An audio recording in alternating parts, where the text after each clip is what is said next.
Hello class fifth. बेटे class fifth आज हम हिंदी सेकंड में क्या करेंगे, ग्रामर वर्क का रिवीजन करेंगे, क्योंकि ये पहले मैडम ने आपको छुट्टियों से पहले करा दिया था। तो आपके चैप्टर फर्स्ट का क्या नाम है? चैप्टर फर्स्ट का नाम है भाषा, लिपि और व्याकरण, है ना। तो ये क्या कर रहे हैं, ये माली है, ये आम का पेड़ है और ये बच्चा इशारा कर रहा है। अपने नगर को स्वच्छ बनाइए, स्वच्छता अभियान। ये झाड़ू है, ये पानी है, जिससे कि झाड़ू और पानी के साथ हम क्या कर सकते हैं, सफाई कर सकते हैं। ये लगता है अध्यापक है, अपना कार्य कर रहे हैं या कोई अधिकारी हैं। और ये पार्क में बैठे हुए दो बुजुर्ग व्यक्ति हैं और ये क्या कर रहे हैं, विचारों का आदान प्रदान कर रहे हैं, है ना, बोल के बात कर रहे हैं। और ये क्या लगता है, ये शायद अपने जो कोई बात है उसको लिख रहे हैं, ये लिखकर ये बोलकर, है ना।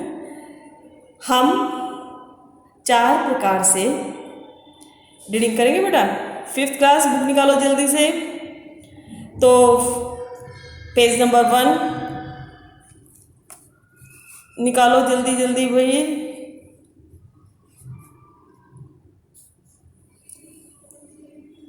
हम 4 प्रकार से अपने विचारों का आदान प्रदान कर सकते हैं। आदान प्रदान एक ट्रांसफ़र कर सकते हैं एक दूसरे को। हम 4 प्रकार से अपने विचारों का आदान प्रदान कर सकते हैं। एक संकेत द्वारा, जैसे ये दे रहा है संकेत, है ना, ये बच्चा क्या कर रहा है, संकेत के द्वारा। दूसरा पढ़कर, ये क्या लिखा हुआ है, ये पढ़ के अपने नगर को स्वच्छ बनाइए, ये क्या है, लिखित में संकेत है ना। दूसरा पढ़कर। तीसरा लिखकर, जैसे ये सर लिख रहे हैं ना, तो ये क्या कर रहे हैं, लिखकर। चौथा बातचीत के द्वारा, ये दो व्यक्ति आपस में बैठे हुए क्या कर रहे हैं, बातचीत। ये भाषा के रूप हैं। इनमें मुख्य 2 रूपों को सबने स्वीकार किया है। कौन कौन सा? मौखिक तथा लिखित, है ना, ये मौखिक और ये लिखित। किसी व्यक्ति या वस्तु के बारे में जो विचार हमारे मन में पैदा होते हैं, उन्हें हम भाषा द्वारा ही प्रकट करते हैं। जन्म से पहले भी और बाद में, बचपन की आयु तक, बालक के विकास में माता पिता का सबसे अधिक योगदान होता है। बच्चा सबसे पहले अपने माता पिता से जिस भाषा को सुनता है, समझता है ना,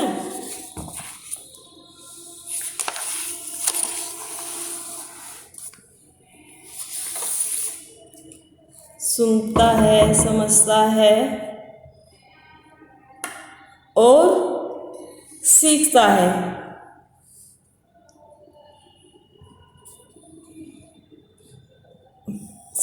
है, वह उसकी मातृभाषा कहलाती है। सुनकर समझी गई तथा बोलकर या लिखकर प्रकट की गई बात भाषा है।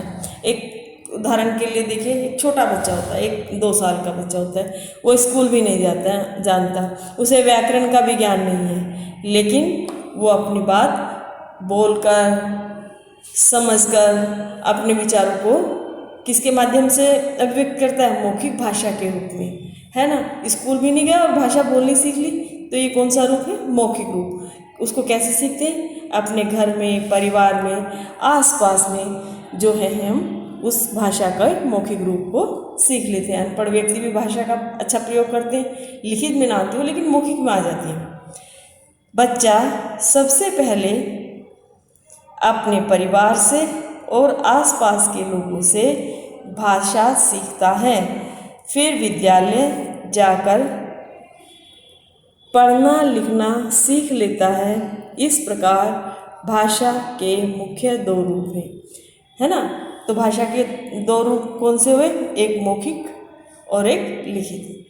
मौखिक में जो वर्बली बोला जाता है और उसमें लिखा जाता है। भारत में अनेक भाषाएं बोली जाती हैं, किंतु हिंदी बोलने वालों की संख्या सबसे अधिक है ना। हिंदी बोलने वालों की संख्या सबसे अधिक है। हिंदी हमारी राष्ट्रभाषा है, साथ ही इसे राजभाषा का भी स्थान भी मिला है, क्योंकि सरकारी कामकाज के लिए हिंदी भाषा को स्वीकार किया गया। क्या मतलब हुआ इस बात का? इसका ये अर्थ है कि भारत में अनेक भाषाएं बोली जाती हैं, जैसे पंजाबी है, गुजराती है, कन्नड़ है, मलयालम है ना। तो लेकिन इन सबसे ज़्यादा किसको बोला जाता है? इन सबसे ज़्यादा हिंदी भाषा को बोला जाता है। और हिंदी हमारी कौन सी भाषा हुई भाई? राष्ट्रभाषा हुई। और इसे राजभाषा का स्थान मिला हुआ है, क्योंकि जितने भी हमारे सरकारी कामकाज हैं उसमें हिंदी भाषा को ही स्वीकार किया गया है।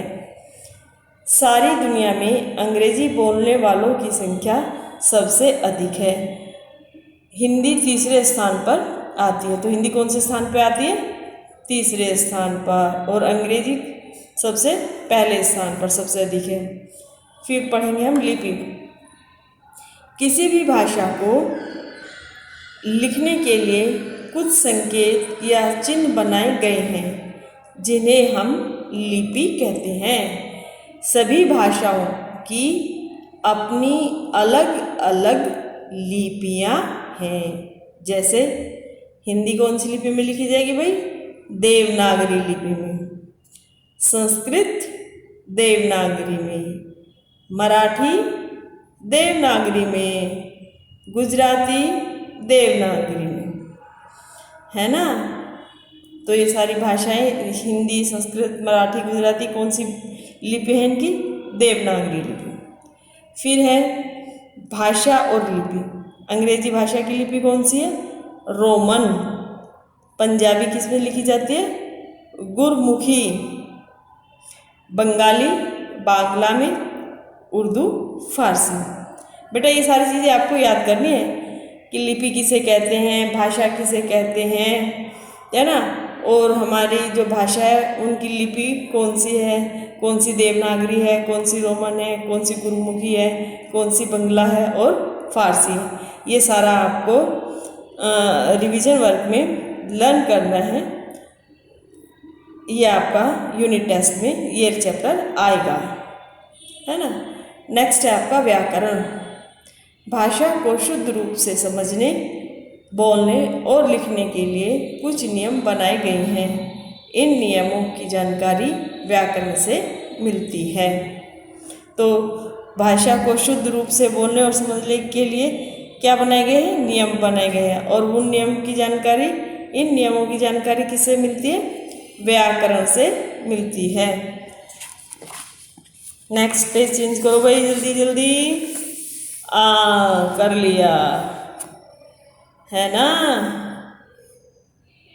अब क्या है?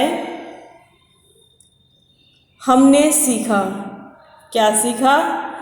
एक दूसरे के मन के विचारों को जानने तथा समझने का साधन भाषा है।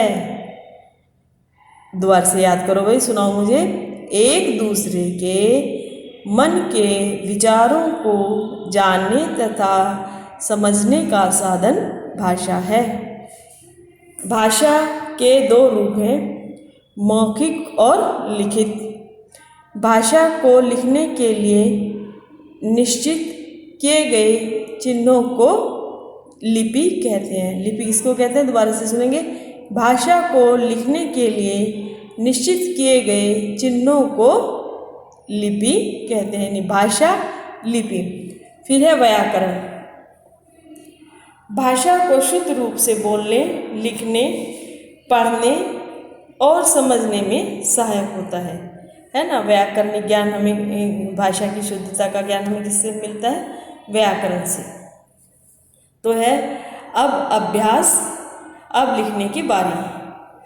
तो इसमें क्या है भाई, हम अपने मन के विचार किसके द्वारा करते हैं? भाषा द्वारा प्रकट करते हैं। तो इसमें लिखा हुआ है क्या आ गया? भाषा। नेक्स्ट पार्ट देखिए, भाषा के डैश रूप हैं, है ना। तो छोटी क्लासों में इतना ही सिखाया जाता है, 2 रूप, लिखित और मौखिक। वैसे भाषा के 4 रूप होते हैं, लेकिन इसमें क्या है, भाषा के 2 रूप हैं। कौन कौन से? एक लिखित और दूसरा मौखिक। 2 को टिक कर देंगे। संसार में डैश बोलने वालों की संख्या सबसे अधिक है। सबसे ज़्यादा कौन क्या बोलते हैं? अंग्रेजी भाषा को बोलते हैं। इस पे अंग्रेजी पे राइट कर देंगे। हिंदी हमारे देश की डैश भाषा है। हिंदी हमारे देश की राष्ट्र भाषा है। राष्ट्रभाषा या मातृभाषा एक ही बात होती है, राष्ट्रभाषा है ना। नीचे लिखे शुद्ध वाक्यों पर सही और अशुद्ध वाक्यों पर गलत का चिन्ह लगाना, राइट रॉन्ग का चिन्ह लगाना इनमें। अंग्रेजी भाषा की लिपि का नाम फारसी है। ये तो गलत हो गया भैया। अंग्रेजी भाषा की लिपि का नाम फारसी नहीं है, क्या है? रोमन। याद रखो। तो इसमें जो लिखा वो क्या हो गया? गलत। टेलीफोन मौखिक भाषा का उदाहरण है, सही। हमारी राष्ट्रभाषा अंग्रेजी है, गलत। व्याकरण से भाषा के शुद्ध रूप का ज्ञान होता है, सही। लिखने के लिए निश्चित किए गए चिन्हों को लिपि कहते हैं, राइट।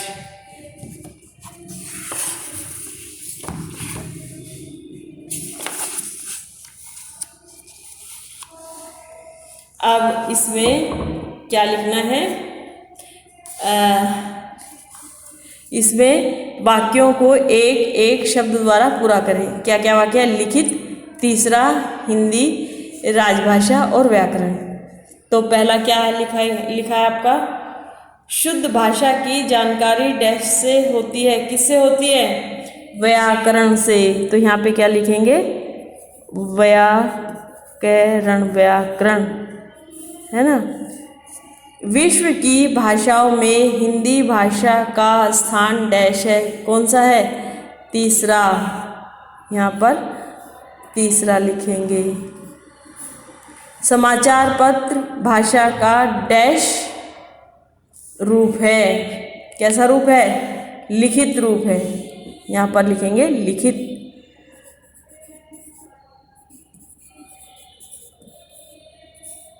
जिस भाषा में सरकारी कामकाज होता है उसे डैश कहते हैं। क्या कहते हैं? राजभाषा।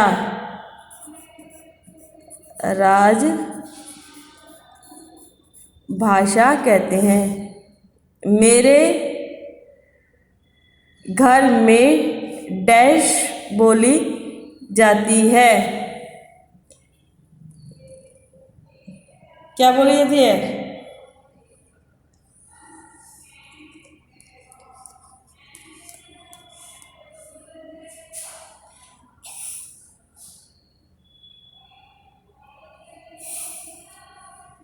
हिंदी भाषा बोली जाती है ना।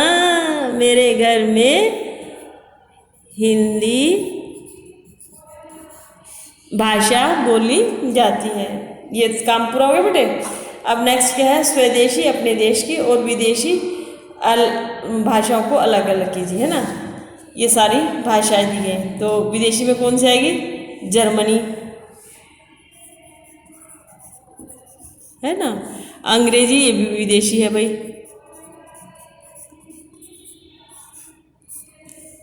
तमिल भारतीय है। तमिल के बाद इटालियन, ये इटली की भाषा है, इटालियन। मराठी, ये भारतीय भाषा है,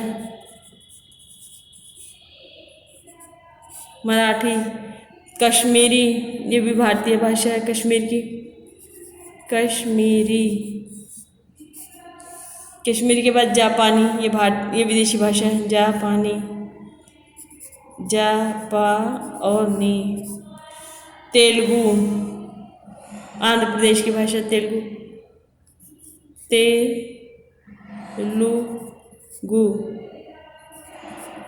है ना बेटे।